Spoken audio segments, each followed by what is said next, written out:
Bonjour à tous et bienvenue chez nos chercheurs.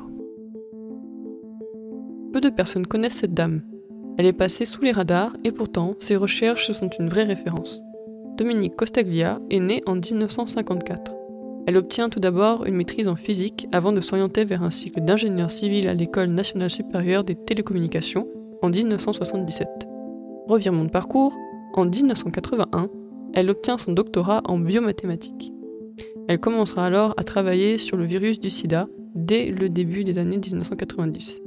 On lui doit notamment la preuve que ce virus se transmet de la mère à l'enfant, majoritairement au moment de l'accouchement, mais aussi à un stade tardif de la grossesse. Cette découverte a largement contribué à limiter les cas d'enfants infectés à la naissance par l'administration de traitements prophylactiques au moment du terme.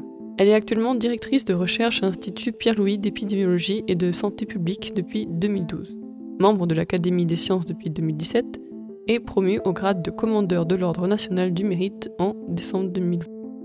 Un parcours atypique, unique, avec une expertise construite au fil des 30 dernières années, au service de l'intérêt collectif dès les premières heures de la pandémie, ce qui lui vaudra le Grand Prix INSERM en 2020.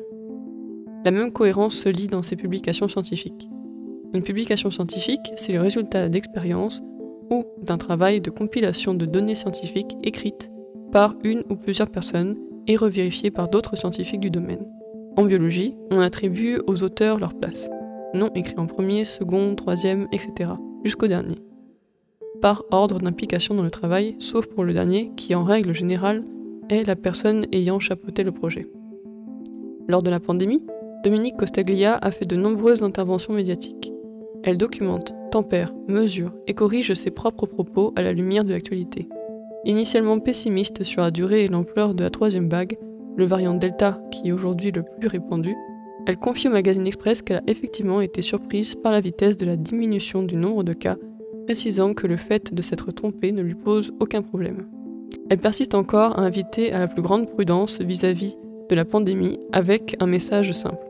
Tant que la crise n'est pas terminée, il faut rester sur nos gardes et éviter des assouplissements démagogiques. Catégorisée de ce fait par ses détracteurs comme une émissaire du message institutionnel, elle déplore l'incompréhension de la virulence de certains.